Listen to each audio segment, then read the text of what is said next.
Welcome, trainers, to our second season playing through each Pokemon generation. We're over halfway done with much more to go. My name is Chris. I'm the last trainer, and I'm playing Pokemon Crystal. I'm also joined by my two fellow co-hosts. My name is Sean. I'm the Fire Breather trainer, and I'm playing Pokemon Gold. And my name is Dustin. I'm the Gentleman trainer, and I'm playing Pokemon Silver. And we are known as the Trainer Trio. In our last episode, we acquired the Glacier Badge and made Price pay the price. In this episode, we're going to go back to Ecruteak and then head to the west to routes 38 and 39, down to Olivine City. Ooh. Do we know someone from Olivine City, perhaps? We might. I forgot who, though. Hey, this is the one episode that I've been really looking forward to, seeing where my trainer came from. Well, you might come from there, but your gym leader is AWOL at the Lighthouse, so we can't fight her. So instead, we'll go down to routes 40 and 41 to the Cianwood City gym, and then back up to Olivine to face Jasmine. 2 gyms in one episode. How exciting. I'm very excited for this episode. It's been a long time coming. So, if you guys do want to get started, first, we just beat the gym leader in Mahogany Town, and I do have one note on that before we go back to Ecruteak. So, there's that one tunnel that you go up to towards the Lake of Rage, where previously it was guarded by 2 Team Rocket bugs, and I want to see if they would still be there afterwards. So, I did go up inside, and now it is just a normal guard there. And if you talk to him, he does give you TM36 Sludge Bomb. So did you guys do the same? I did not. I got Sludge Bomb, and I thought I would use it immediately, but it doesn't have much use on my team, unfortunately. I was tempted to try and add a poison-type Pokemon just to try and use it, but... You have Gengar. Gengar's poison. Oh, you can't train it to Gengar, though. Well, I would say you probably wouldn't want it because it's a physical type move in this generation, so it's probably not the strongest on Gengar, but that's really stupid that you can't give it to Gengar. But yeah, before we did go to Ecruteak, after our last episode too, I heard all of your guys' surf shenanigans, so I did just a lot of catching up, getting all the items you guys already got. I did the same because I know Chris had mentioned the Mystic Water, and then Dustin, you mentioned the Soft Sand. So I went to go get both of those items because they're very useful for my team. Sean, did you ever get the charcoal? I definitely mentioned it, but it's very expensive. You know you totally don't have to buy it, right? I'm pretty sure if you just talk to the charcoal maker, the friend that's in there in the same house, I think they just give you the charcoal. Wow. So I wasted 9,800 Pokédollars. Yes, please go back next time you play and see if you can get another charcoal for free. I mean, I have no point for it. I already have 1. I don't have 2 fire types. Oh, I just want to prove you wrong. That's why.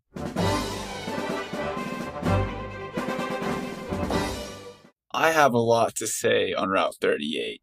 I mentioned in the past how going through this route, I caught my milk tank here because it was one of the 2 Pokemon I encountered while going through to get strength in order to get the King's Rock to evolve my Slowpoke into a Slowking.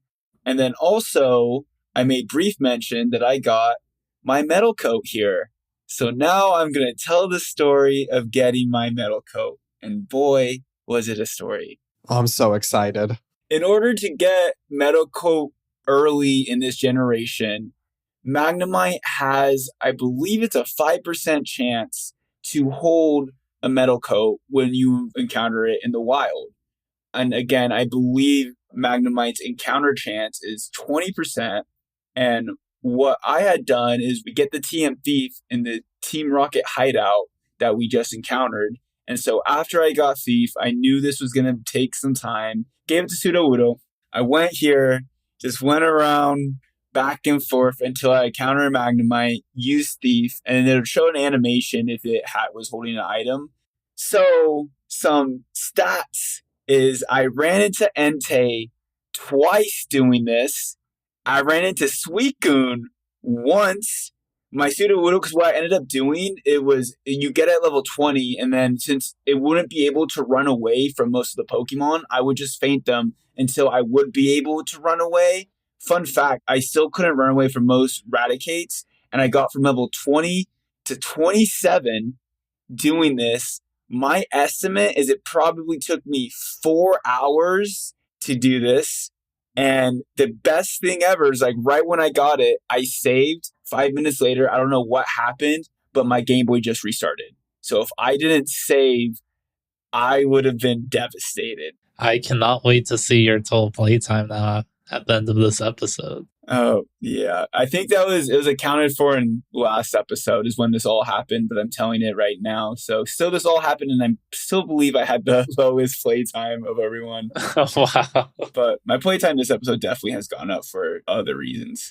I'm doing the math. So, yeah, Magnemite is 20% encounter rate, and it's a 2% chance of it holding a metal coat. So 2% of 20% means you have about a 0.4% of finding that metal coat in every encounter.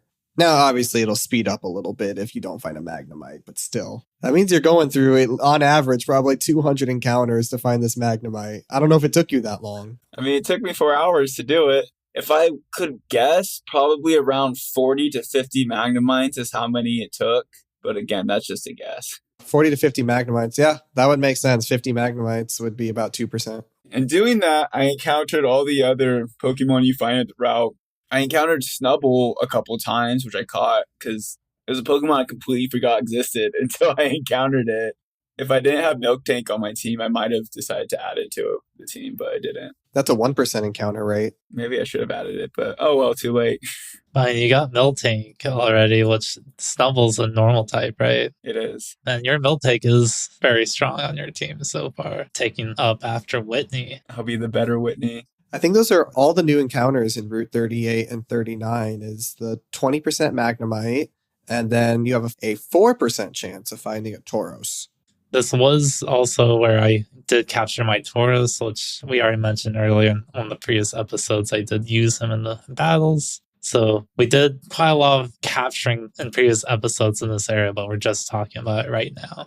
I wanted to use a Tauros so badly, but I think that's more of my Gen 1 Pokemon that I wanted to use. And now it's kind of disappointing that it's so easy to catch one in Gen 2. That was a Safari Zone Pokemon that would run away from you, small encounter rate, and now they give you 5%. And they have the ability to run away from you in Gen 2. I don't know if you guys have encountered that even once yet. Have you guys seen that? Like Pokemon fleeing? I have encountered it once or twice. Yeah, just for me, the legendaries do that, obviously. Legendaries will always do that. But yeah, they should have made it that Tauros and Miltank flee like 50% of the time. I think that would have been fun. It's still crazy that you still haven't used Tauros yet after all the hype. And he just gets worse every generation. He is not that competitively viable in Gens 3, 4, 5. That's when I'll use him. So along this route, there is the Moo Moo Farm, where there appears to be a Miltank who is sick and needs some berries. How was your guys' journey getting these berries? When I first encountered it, I think I only had like 2 berries. And I think as we get berries on the way there, those were the only ones I had. So I gave it 2 berries, and then I do a lot of training throughout this episode and a lot of walking, so I was eventually able to give it the berries it needed, but it was definitely not worth it. I gotta be honest, I didn't even complete this side mission. I think I gave it all my berries, all 5, and I was so confused because I had all of these other berries, and I was like, I'm not out of berries yet, until I realized it only accepts regular berries. If you try and feed it a paralyzed cure berry or a mint berry or anything like that, it will not eat it. Yeah, I found that to be very surprising and aggravating too.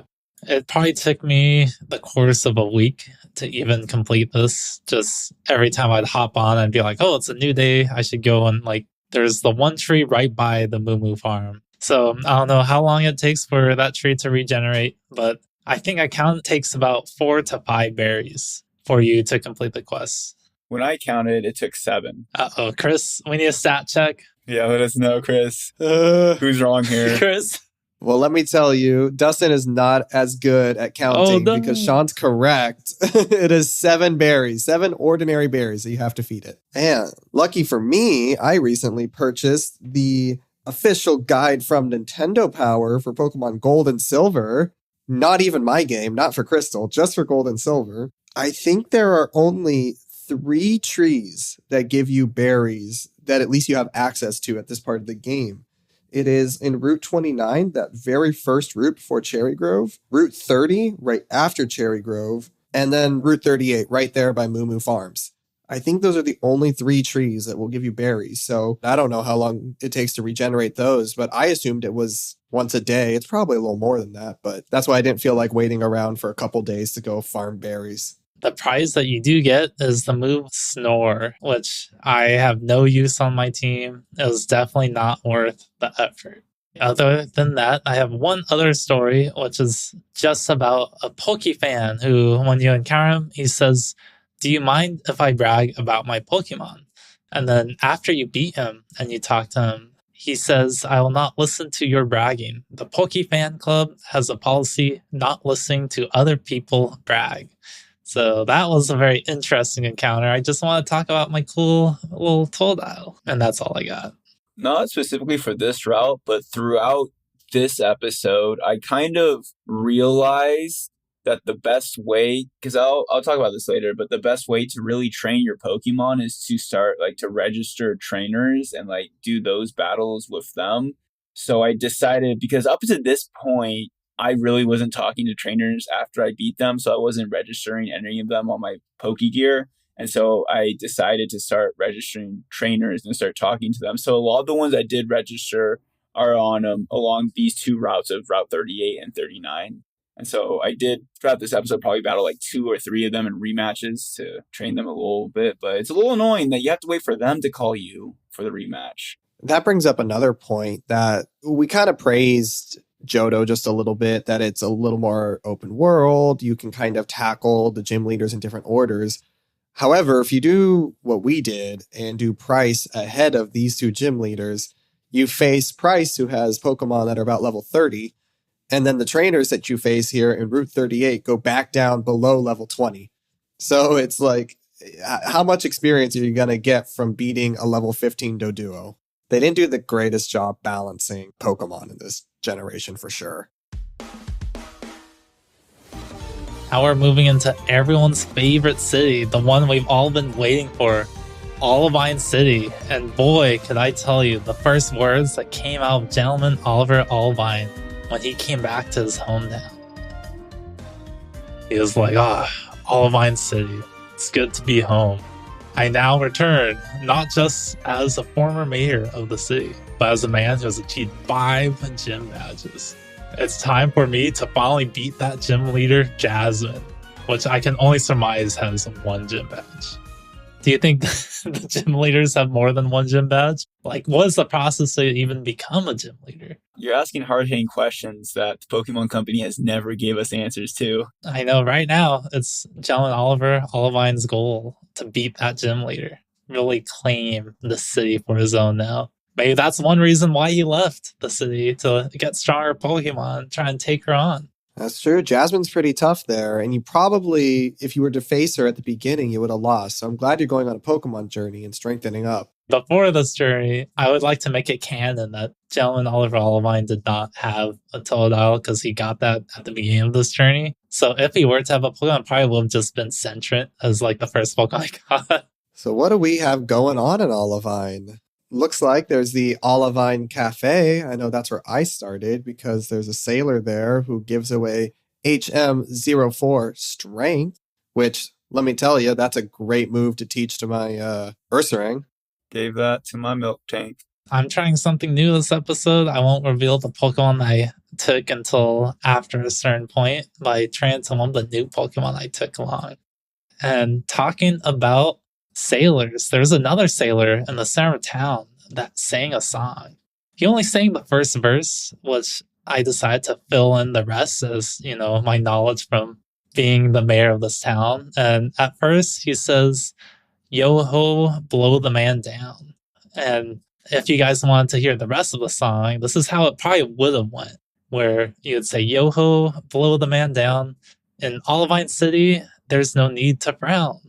The sailors are generous, filling your packs with potions and items. We'll never look back.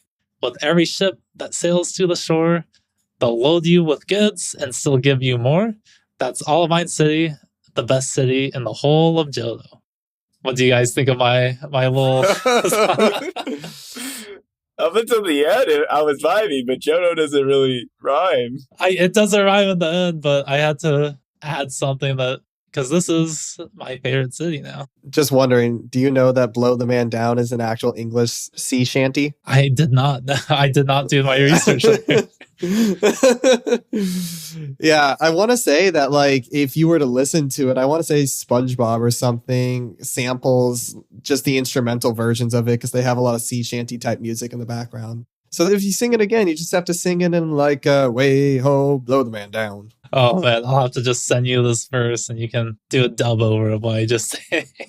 Tune in to the Trainer Trio for my cover of Blow the Man Down.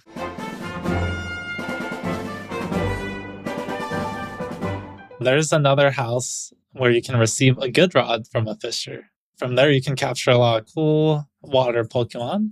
And also, I think Sean already mentioned this in one of the previous episodes, but in the store, I saw that there's Surf Mail. And inside the Smart, there's one NPC that says that she traded for a Butterfree from her boyfriend overseas and asks if you'd like to see what the note says, but then says it's a secret. So I don't even know why she's building up to that. What a tease. So the next place I went to was I want to go fishing, which there is a harbor here. And I thought it was very interesting how you even get to the harbor because you have to go inside the building and then go downstairs into this underground tunnel before popping up onto the harbor. So I was thinking, like, do you actually go underwater before you even pop up into the harbor? I didn't even think about that. I was just thinking of the architecture and the logistics there. That's kind of crazy. Looks like there's one in-game trade in Olivine City too. Did you guys come across that? Yes. If I did, I don't remember it. It's a Voltorb if you trade a Krabby. And I'm trying to understand maybe why they did this. Because you can get Krabby in Olivine City if you fish. So I think they want you to get the good rod. And then from there, it's a 55% chance of finding a Krabby. So then you'd be like, oh, cool, I just found this Pokemon. You can trade for a Voltorb, which might help you on the water routes because everyone is going to be a water type Pokemon and having an electric Pokemon would be good. But we just encountered, a bunch of Voltorbs at the Team Rocket headquarters. So I don't really think this is that valuable of a trade. Then again, we decided to go to price first. We don't know if everyone decided to do that. They want to get access to those Voltorbs that we had encountered. Oh, that's a good point. Yeah, we went to that early. So this actually may be the first time you come across a Voltorb. Yeah, it'd be level 20. It comes at the same level that you trade your Krabby. So actually, yeah, that'd be a good way that if you didn't have a good means to fight water Pokemon, then you could get this Voltorb and start cruising. Just talking about electric Pokemon, that will lead into our next segment, the Pokédex highlight. So I did use a good rod and I captured a Chinchou, which the Pokédex reads, on the dark ocean floor, its only means of communication is its constantly flashing lights. And I personally do really like this Pokemon. The design is really cool for me. Electric and water. I agree with your sentiment. That's one of my favorite Pokemon, actually. And fun fact, it's one of the several Gen 2 Pokemon I thought was actually a Gen 3 Pokemon because I didn't really play Gen 2 when it came out. And so Chinchou, specifically in my Gen 3 runs, I typically added that to my team because I really like it. Yeah, that's a really unique typing, and I can appreciate that. The water electric. That's pretty cool. I do have another Pokédex highlight, which my Eevee finally did evolve into Umbreon. Umbreon's Pokédex reads, when darkness falls, the rings on the body begin to glow, striking fear in the hearts of anyone nearby. So I did not know how frightening owning an Umbreon might be. Are you adding any of these two Pokemon to your party? I have a more in-lore reason, at least for the specific episode that we'll get to in a little bit. I'll say my whole new party soon. Sean, did your Eevee ever evolve yet? Have we gotten to that point yet? It does happen this episode, but there's a story to that eventually. As you guys know, my Espeon evolved a while ago because I did the breeding method, which I told you guys to do. No one listens to you. So now we're just waiting in anticipation to see whose Eevee Sean evolved into. Moving on, there's also the Lighthouse next. You can go for it. I really liked the interior design of the lighthouse. It looks so distinct and new compared to anything else that we've kind of seen, any interior design that we've seen. I don't know. I really liked it because it's like the gray backdrop and just really cool to me. The only thing I didn't like was in Pokemon Gold and Silver, the outside of the lighthouse just makes it look like a really tall brick building. Just the outside. The inside does look really cool. They actually modified that a little bit in Crystal. They gave it a roof almost with a little window that kind of makes it look a little bit more like a lighthouse. And then obviously in the Gen 4 remakes, looks like a lighthouse. So while in the lighthouse, I think it's really funny because my Flaffy evolved to an Ampharos. And as we will soon find out, there's another Ampharos in here. What are the odds of that? I don't know. I'm not the math guy. Chris is. Talking about the lighthouse, it is also known as the Glitter House, which I never really found out the reasoning behind that nickname. But the lighthouse was apparently made in honor of the Pokemon that used to light up the sea around Olivine City. And my only guess is maybe it could be the Chinchou out there, which is pretty cool because they're the only ones that you can catch just right out on the harbor. It makes sense if that was it, because it has the lights. And this was also, I believe, the first place where you encountered the gentleman type trainer. I encountered gentleman Alfred. I think it's kind of interesting how I just decided to pick the gentleman trainer, and this was actually the first place in Johto where he's introduced. So it's kind of pretty cool. Did gentleman Alfred and Oliver Olivine know each other? Was he saying, "Hello, my dear friend"? Top of the morning to you. Now he's Irish. He's a gentleman. I guess gentleman Oliver Olivine did not associate with the other gentlemen of town. Wow. Because the lighthouse was his domain. So this is Oliver's first time really exploring the lighthouse in his own city. Otherwise, this is also the first time I've seen a Meryl in game.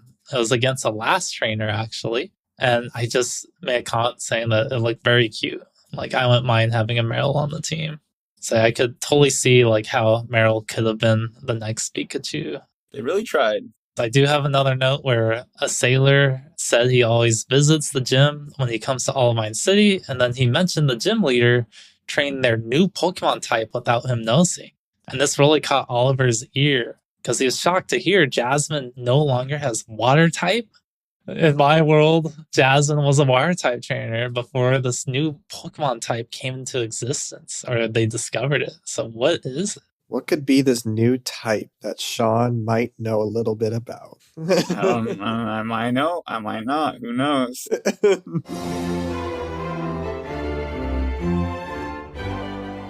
So we get to the top of the lighthouse, and we finally do meet Jasmine, and there's a sick Pokemon. It's another poor Ampharos. And we talk to Jasmine, and she's just basically like, oh, like this Ampharos and I, we go way back, and it's sick. The only way to get better is if we get it some secret medicine, some very strong medicine that is not here. It is across the seas. So we have to basically leave the lighthouse and traverse the seas to get this medicine. When that happens, so we actually have to leave Olivine and we go to what's Route 40 and then Route 41 as well. What happened for me is when I was playing through actually on Route 40, which is like the little beach area, I encountered Monica of Monday, where she gave me a sharp beak, which is kind of useless on my team because I don't have any flying types. I thought that was really cool that I actually encountered one of those trainers. And I remember when Chris mentioned it, and I said, oh, I probably won't encounter any of them. And in the next episode, I encountered one. That is so fun when you find one because they look out of place because they need to be somewhere where you wouldn't normally expect them to be. And so then you find one, and it's like, who the heck are you? And it's like, shh, I'm Monica Monday. It's like, oh, today's a Monday. That's awesome. That's funny that you met her because I also met her too. So I guess we both were playing in Olivine City on the Monday. And before Oliver Olivine left the lighthouse, Jasmine did decide to give him her old Pokemon team, which I am taking throughout this episode and will be battling you guys with. I'll just go through the full Pokemon party right now, just because I feel like this is a good time to do it. So all water, obviously we now have Chinchou, I named him Ensign Lighter. Then I also previously caught Lapras, who I named Queen Mary, and I include a Quagsire, Sire Quack. That's a good one. I like that. And then along with my starter Pokemon for alligator. So I am doing an all water type Pokemon theme this episode and this episode only because water type is my favorite. And I thought it just really led into Oliver's backstory here. I like the lore. I like the building because I didn't do that. So we got the fire breather, we got the water type fanatic, and can't forget that I'm the normal trainer. Yes, never forget that. All right, but we could head on down now to our routes, which is what, Route 40 and 41? Yep. Traversing across the ocean. Do you guys have much stories? Because, I mean, I really just like surfing on water. I have one small thing. Right before you start traversing the water in Route 40, there's actually a battle tower in Pokemon Crystal. And I stumbled upon it. I wasn't expecting it. And yeah, it's just there. You can already face it. But there's not a lot to do in the battle tower. It gives you prizes for winning 7 battles in a row. It's random. It's either iron, a protein. It's one of those types of items. That's about it, though. There's nothing else special to it. So I chose not to face the battle tower because I didn't see much of a point. Just wanted to mention that. That's actually the first introduction of the battle tower in the Pokemon franchise. That is pretty cool. Compared to Gold and Silver, it's just like some islands out there that we didn't even really participate in. Yeah, you could tell that they were trying to do something a little bit more competitive, and they started kind of getting there, but it'll take until Pokemon Emerald to really make this good. Other than that, though, yeah, a lot of water. I know I encountered a Mantine that I caught because I thought that was pretty cool. It's definitely another Pokemon I would consider putting on my team because I just think it's such a cool Pokemon. It just looks super cool, but I didn't add it to my team. But I caught it, named it Ray, threw it in the box. Haha, I see what you did there. I'm bummed out I can't get one. Oh, yeah, it's only in Gold and Crystal at a 10% chance. Sorry, Dustin. I can trade one to you at some point. It's too late. This was the water episode, Chris. It's too late. No going back. There is one trainer along the water too called Swimmer George. He's also, I believe, the first trainer we encountered that has 6 Pokemon. It's interesting how they're just applying like one random trainer here that has 6 Pokemon, and then the rest don't even match up to that. Swimmer Kirk also has 2 Gyarados, so that was quite shocking. Oh, I remember that. My last note is during this traversing, I did get my Quilava to level 31, and he finally learns Flame Wheel at that level, so I don't have to use really bad Ember anymore, and it could finally deal some actual damage. Well, you better watch out. With my full water team, I should be able to take him down now. I would hope so.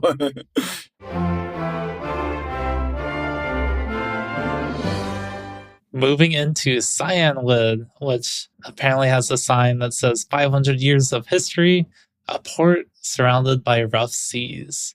One thing I've noticed when you're here, it seems quite a few people are surprised that you got to Cianwood by surfing.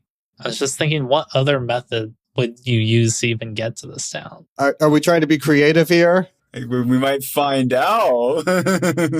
Obviously, we can't get fly yet, so that's our only current method. But everyone just seems so shocked, so they're really pushing you towards a basically getting fly. Maybe we'll get it this town. Who knows? Well, don't forget, I mean, it's kind of hard to get here surfing because there's some crazy whirlpools nearby. Yep, that we decided not to explore because it looks boring. I mean, we couldn't get past it. Wait, do we have whirlpool yet? We do. We do. Oh, but we can't use whirlpool yet, though, right? No, we can. We went out of order. What? We got it for price. So if you play this normally, not like our current method, you really wouldn't be able to explore those islands. But in this case, you can. But we did not.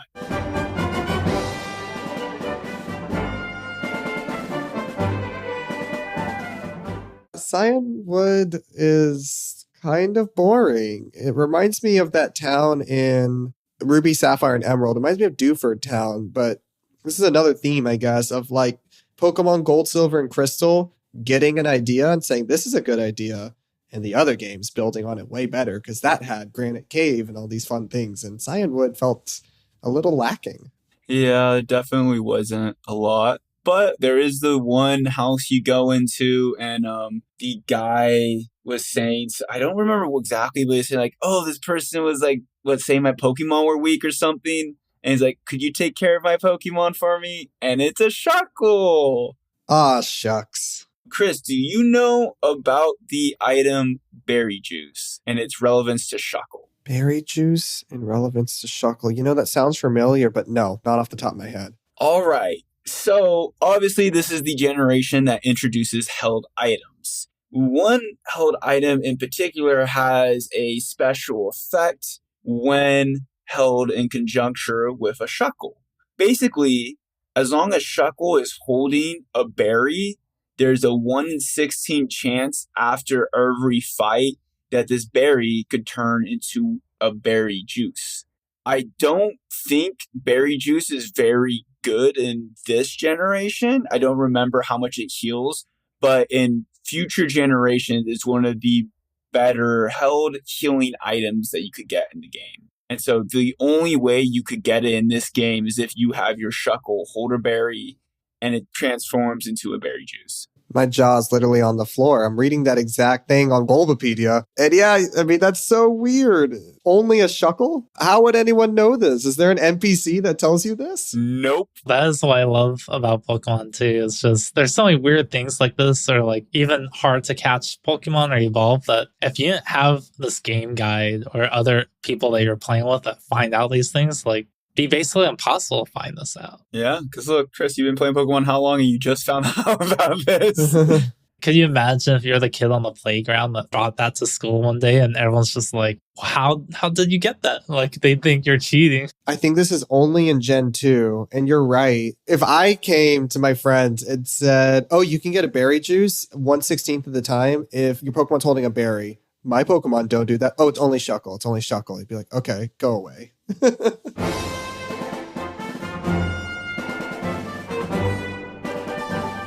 So another note in the city is that apparently it seems the gym leader Chuck spars with his spying Pokemon, and from one of the NPCs, they mentioned that the gym trainers are macho bullies.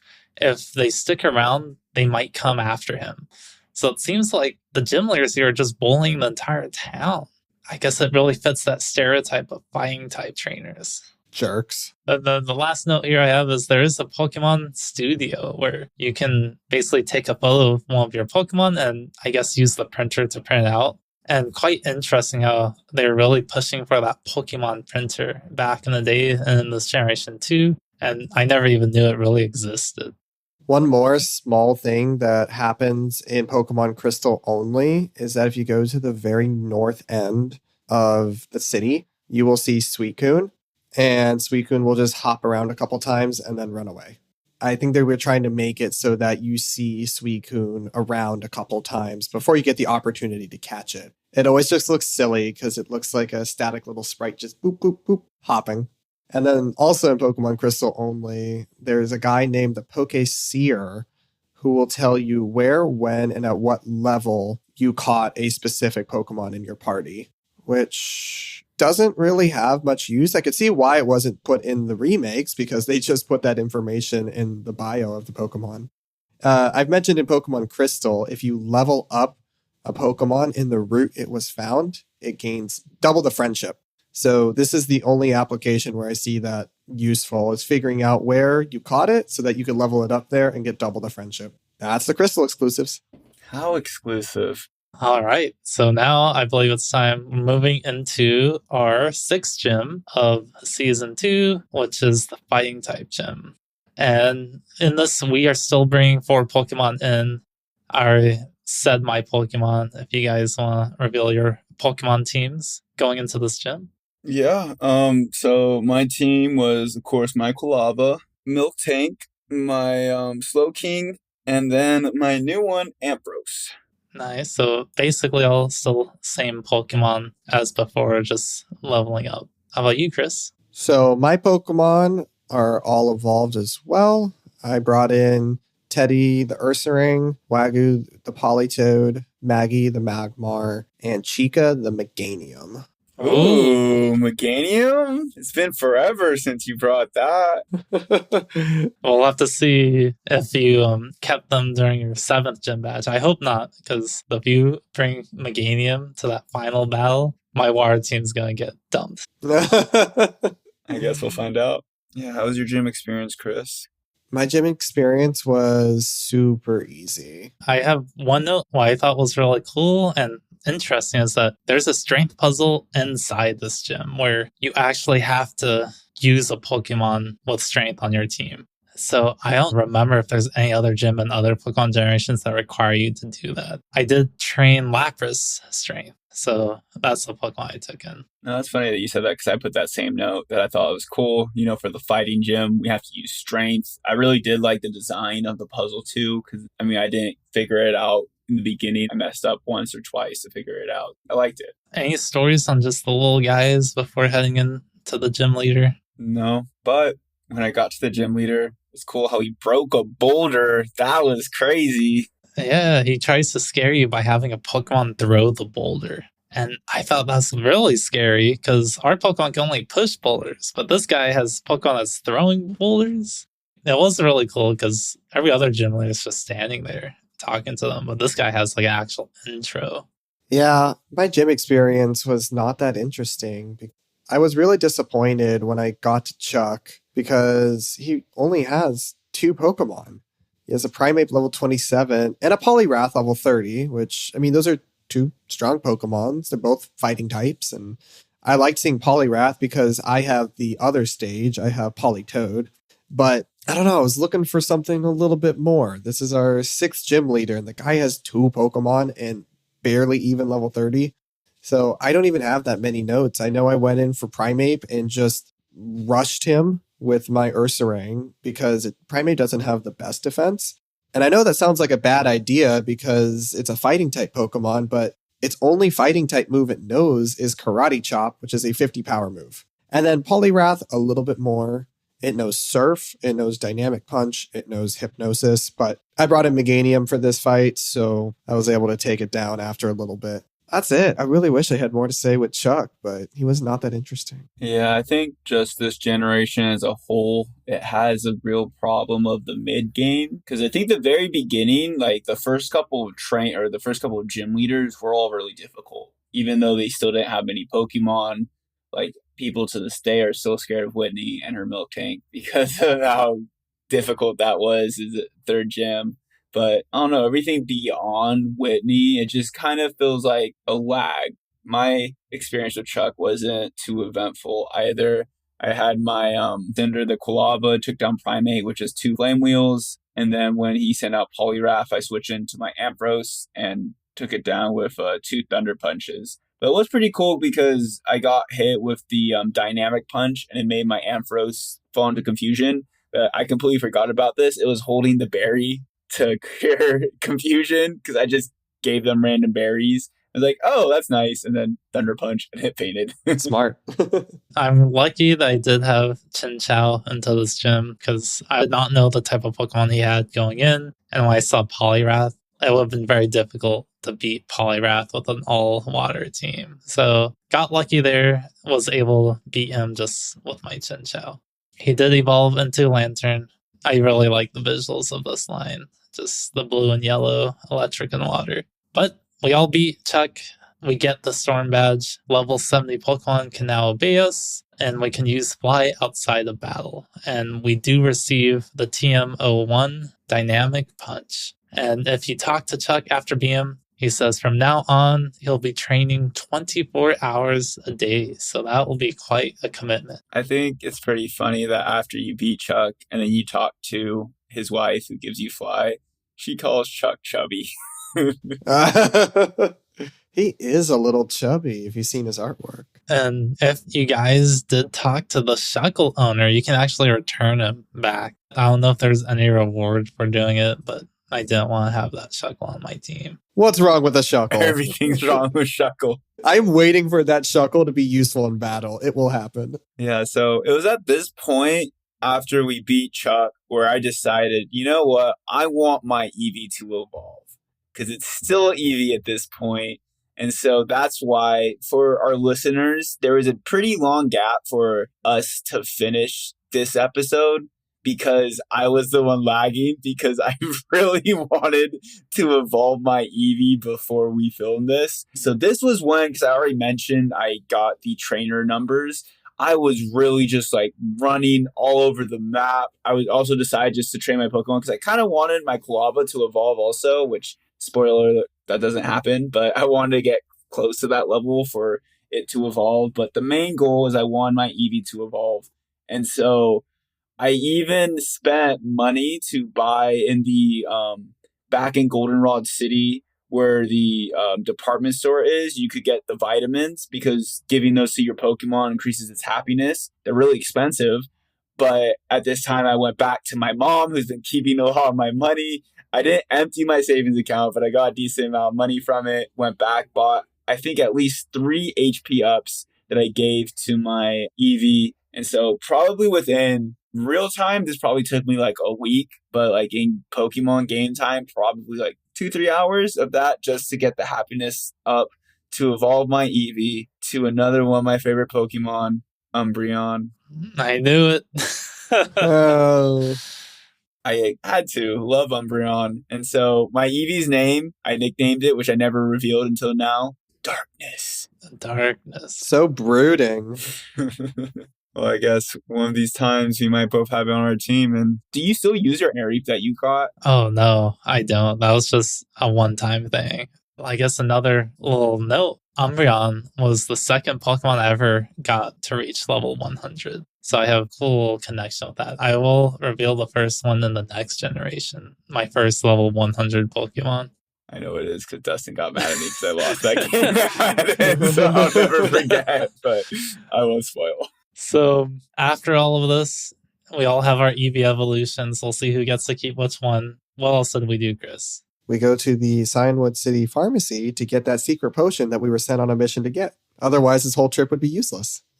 Well, we got a gym badge out of it. One more thing. You guys are talking about getting that HM for Fly so casually. I forgot to do that my first time through, so I had to surf all the way back to Cianwood. It was quite annoying. I did the same thing. I was like, I went all the way to Olivine, and then I was like, oh no, they didn't just give us Fly? Where is it? I know, and it's like, it's on Cianwood. And it's like, what? Where? And then you talk to Chuck's wife. It's like, okay, thanks. I could see kids could play this game without even receiving Fly, because that is an easy NPC to miss. This is a generation where you want to be able to fly.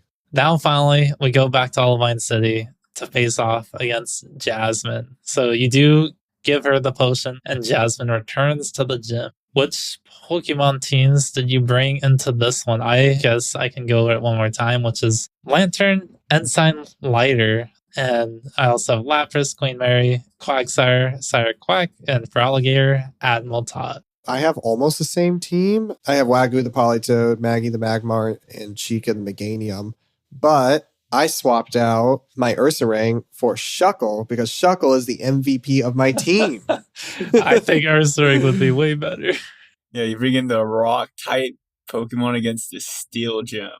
I'm excited to hear if you ever use them in the battle. I had to get rid of Ursaring because it was just a normal hard hitter, and so wasn't going to do well with high defense. ESPN, the Espeon, did not know Psybeam yet because that's at level 36, so she was useless. Yeah, it's funny because I spent so much time getting my Eevee to evolve, and then I realized in this generation, Dark is not very effective against Steel, and then Ghost isn't very effective against Steel because I also gave it Shadow Ball, so...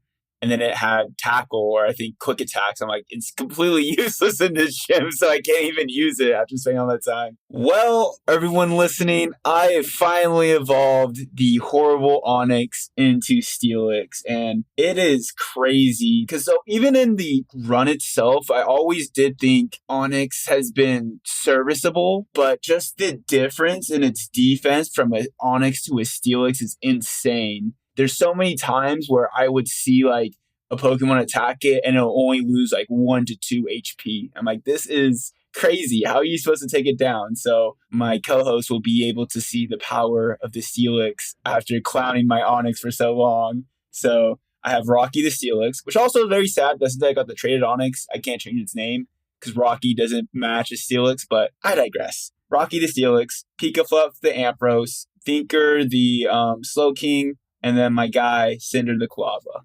I really hope that the Steelix can bring you some wins in the Johto Battles, because you are lagging behind. That's an unnecessary dig. I don't think we've talked much about the new types that they added to Gen 2, because it's Dark and Steel. And so Dark type was obviously made as a counter to Psychic types that were way overpowered in Gen 1. And Steel, I'm not exactly sure why they implemented it, but if you look at its defense, I mean, Sean was kind of alluding to this. It resists every single type except the ones that are weak to. It is only weak to fighting, ground, and fire. Every other type it resists, except poison, which it is immune to. Nothing damages it normally. It either is resisted or weak to it. I did not realize that. That does eventually change because they realized they made Steel way too overpowered. But in this iteration, it's the strongest it ever will be. It might be in Gen 4 when they change it. So maybe this generation and the next one's the strongest that it will be, but it is very powerful. Although its offensive properties are really bad. It's not very effective against Steel, Fire, Water, or Electric Pokemon, which those are some of the most common. It is only super effective against Rock and Ice Pokemon, and Ice is not a very common type. You're going to get an amazing defense, but your offense is probably lacking. No one uses a Steelix for its offense anyways. This is a very interesting team building strategies right now, because now we have two of the trainer trio who have very defensive Pokemon. We'll see how this works out. One final thing I wanted to know is now I have both of the new types on my team with the Umbreon and the Steelix. Oh, yeah. Wow. There are not many Steel or Dark types that were introduced, but they were introduced now. All right. So we do go into the Pokemon battle with Jasmine. She is the only trainer in the gym, which is interesting.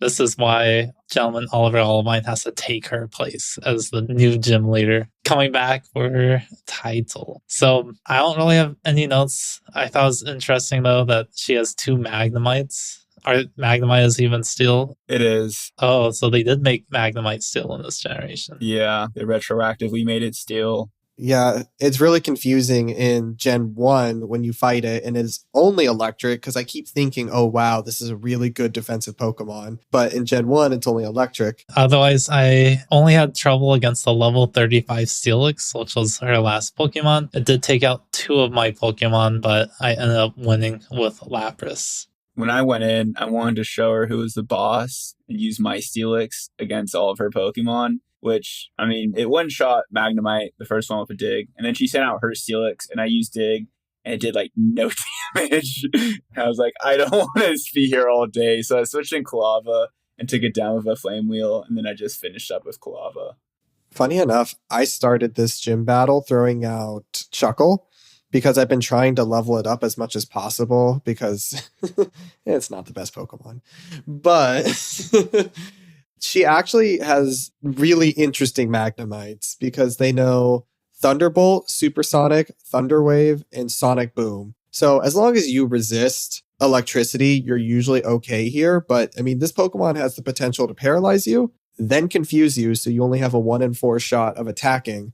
And then even if you do resist Thunderbolt, it knows Sonic Boom, which does 20 HP every turn. So my Shuckle was actually rendered useless because its high defense was bypassed by Sonic Boom. So switched it out. And I brought out Maggie the Magmar, which knows fire moves. So it took down all 3 Pokemon pretty easily. And even Steelix that knows Iron Tail, Rock Throw, Screech, and Sunny Day. Sunny Day only helps me. Why does it know Sunny Day? That makes no sense. I know, I took note of that too. I had no idea, like, what does it do, Sunny Day? So it boosts the strength of fire types, which is, why as a Steel trainer would you want that? But then also it weakens the strength of water type moves. It also, has the added benefit of if you use Solar Beam, goes instantly. So it almost is a preventative measure against water types, which they assume you're going to have around this point because you've been sailing the ocean. But if you have a grass type or a fire type, the other two starters, it only helps them. So I guess it only affected you, Dustin, with your all-water team.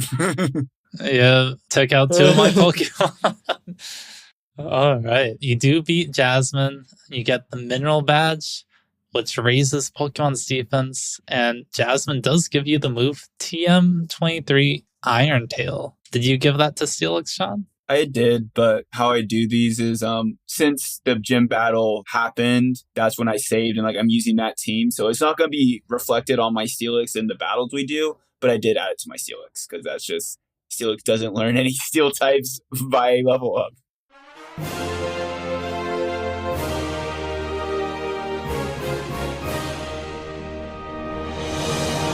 Let's now move into my favorite segment, Pokestats.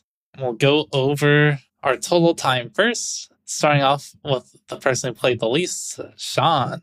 My total time is still less than what you guys played the last time, but it's 25 hours and 30 minutes. My time was 32 hours and 21 minutes. And then my final time was 38 hours and 25 minutes. And the reason my time was that much was obviously I have a whole new team of Pokemon I just caught this league. I have to train them up if I want them to even stand a chance against you guys. But it's an experiment, so we'll see. Going over those stats. Ooh, so me and Sean played each around 6 hours. Sean played 6 hours and 38 minutes. I played 6 hours and 51 minutes. And Chris only played 3 hours and 35 minutes since our last episode. I think it just shows that, Dustin, you're training a whole team. I spent a lot of time getting my Eevee to finally evolve. I think I spent that time earlier because I already spent the time to get my Eevee to evolve. And now all my Pokemon were fully evolved. All right, so now we'll go into the Pokédex, which currently we'll start off with Sean, and then me, and then Chris. Yeah, I still don't think I'm anywhere near you guys. My Pokédex is at 41. My Pokédex is at 98. And mine is at 106. Oh, man. Chris is the first one to 100 this generation. Good job.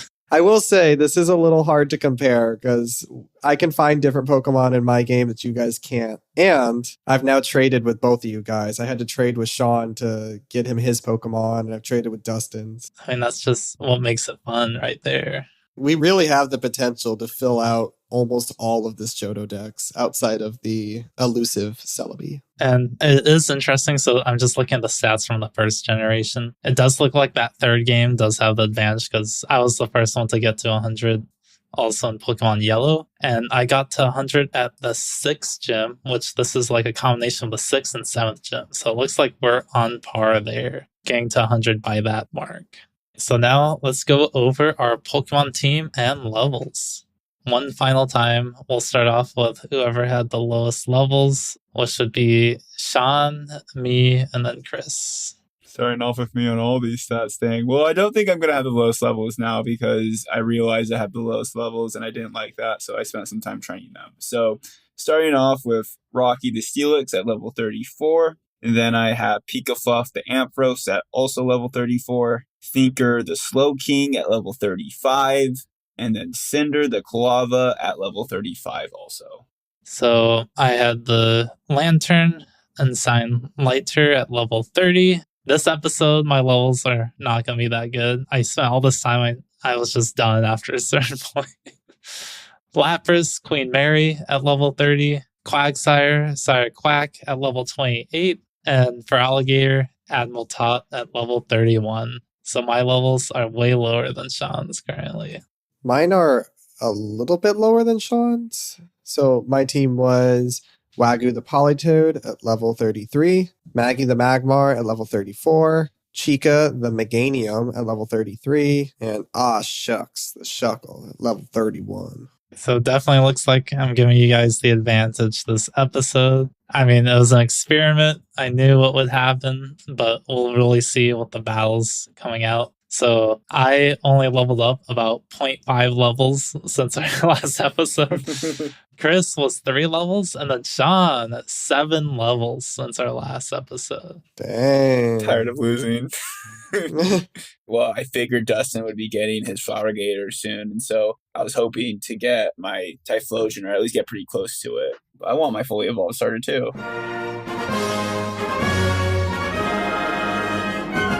The Johto Battles. So, quick recap of where our stats lie.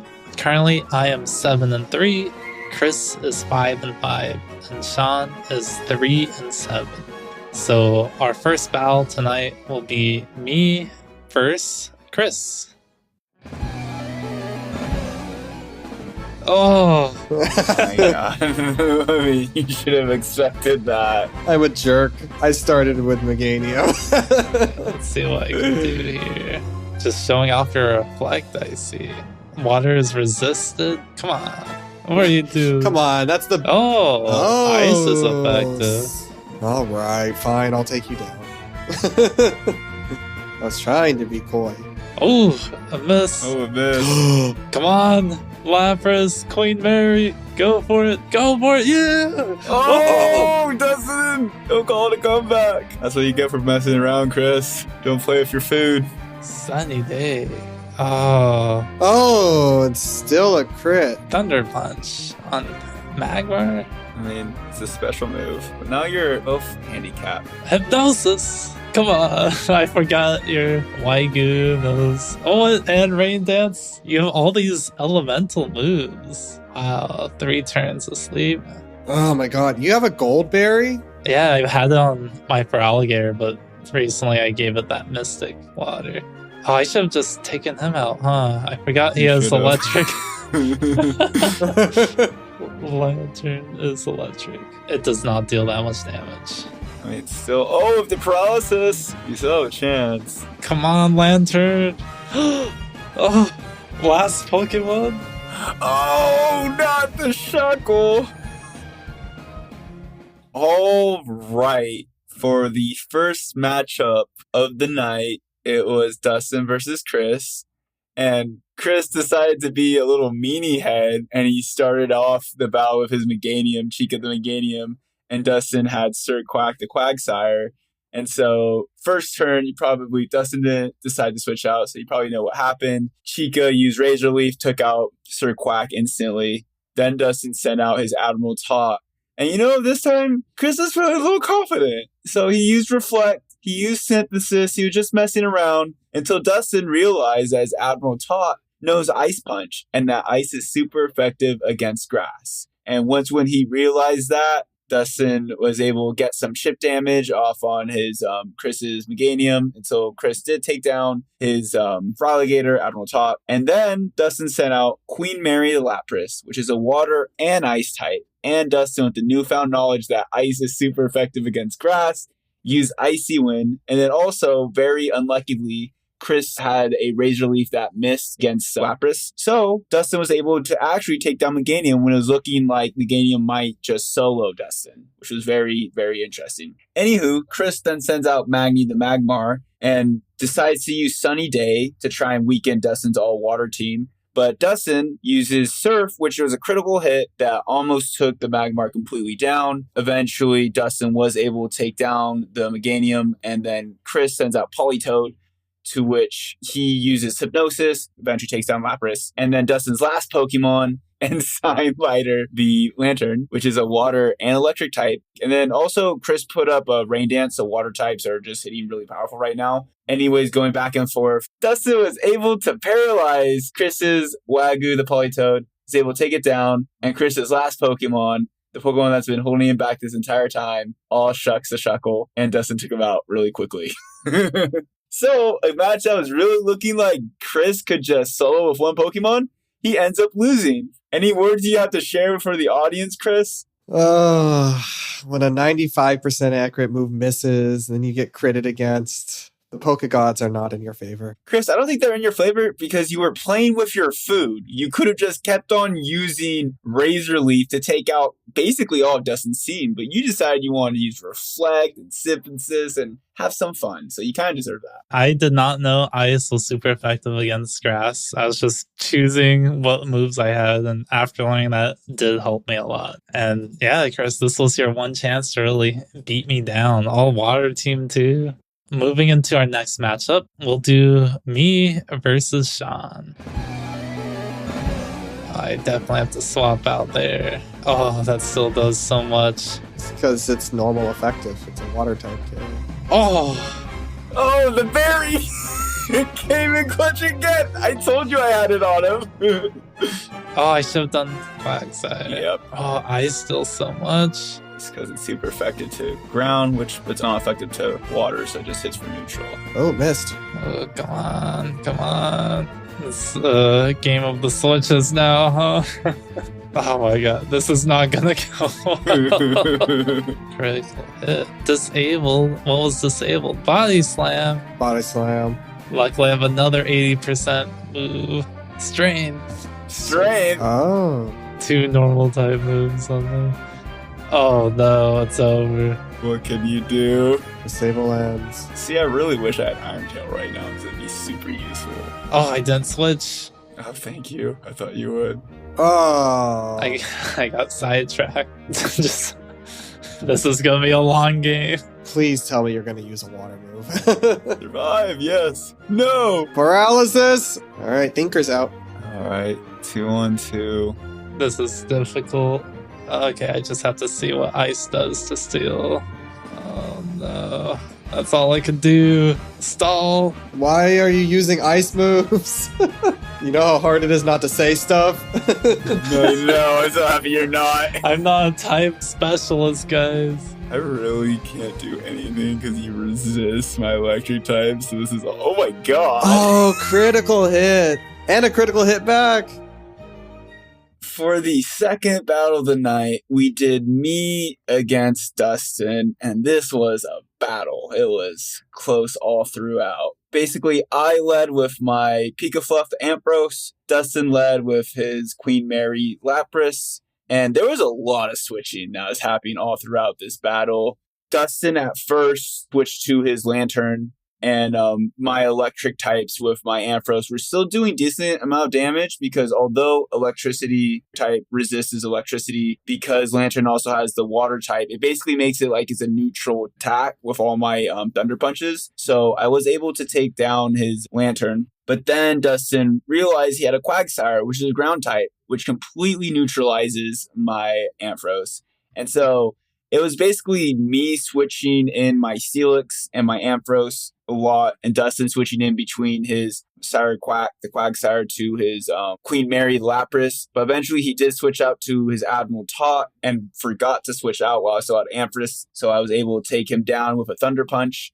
And then I kind of knew I had to sack my Cinder to Cyndaquil because he's not doing anything against the water team. So he just went out there just to be sacked. And then my Slowking also, every time Dustin would go to his Quagsire, I always switched to my Slowking because I could use Ice Punch again, although water resists ice because Quagsire is a ground type, it would hit for neutral. But then Dustin also had his Lapras when he switched in, which water and ice resist ice. So it'd be double resisted anytime I tried that. So it was just me trying to predict when he'd be switching and using confusions and surfs and ice punches, basically trying to decide what to do. What ended up happening is it came down to my Steelix against Dustin's Quagsire. And so also Dustin was using, when he had his Lapras out against my Steelix, because that was a matchup that happened a lot, he kept on using Icy Wind.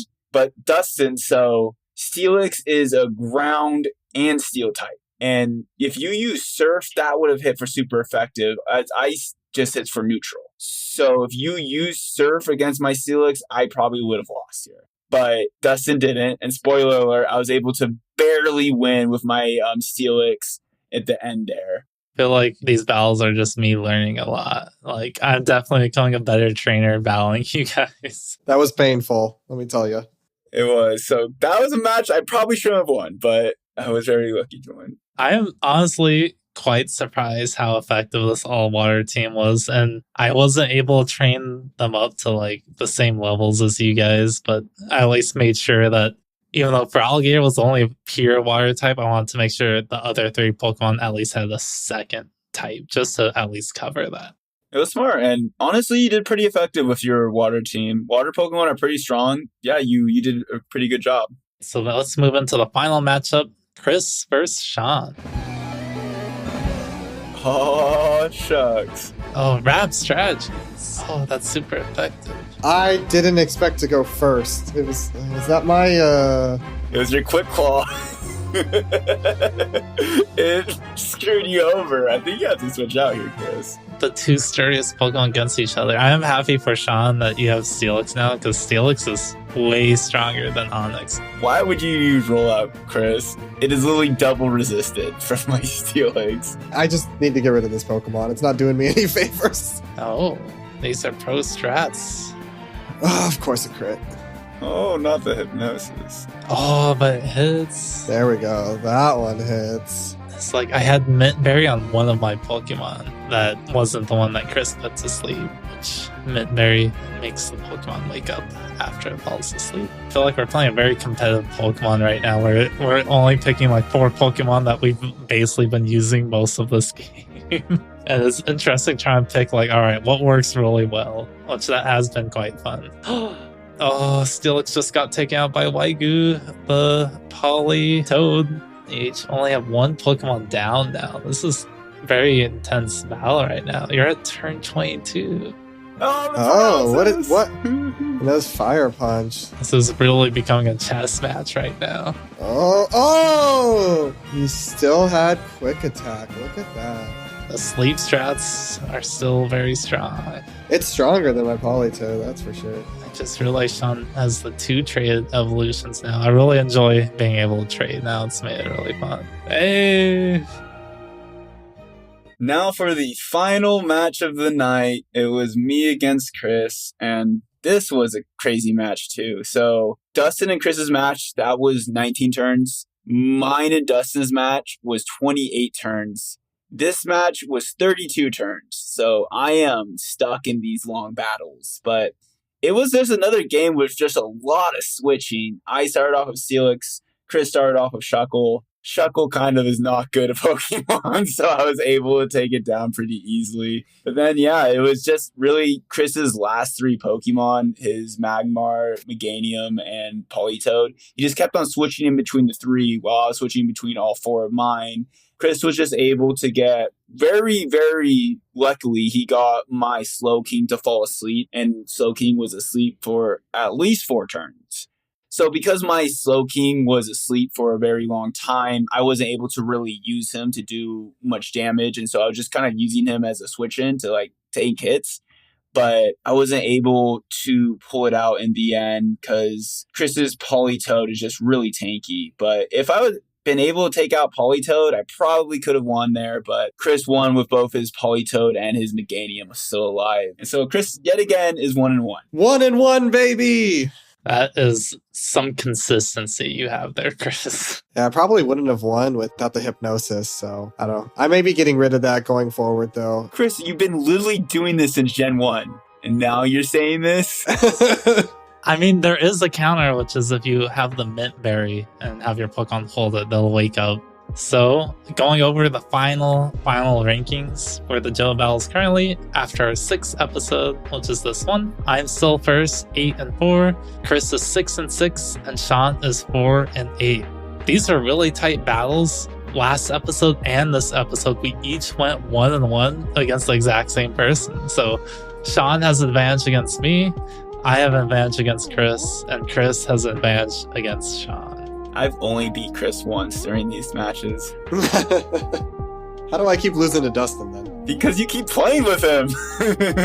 You let him figure out the game because you keep playing. That brings us a close to this episode. If you would like to see some visuals of our teams or the Pokedex highlights and see how we're doing with the Johto Battles in a nice visual way, I do post images onto Twitter at the Trainer Trio. And if you do have any comments or questions or even stories of your own playing the Pokemon games, you can email us at the Trainer Trio Podcast at gmail.com. In our next episode, we will be talking about our experiences leading up to the next gym leader, Claire, the blessed user of Dragon Pokemon. Until next time, we are the Trainer Trio signing off. Catch you in Blackthorn City, trainers. It'll be legendary. So stupid.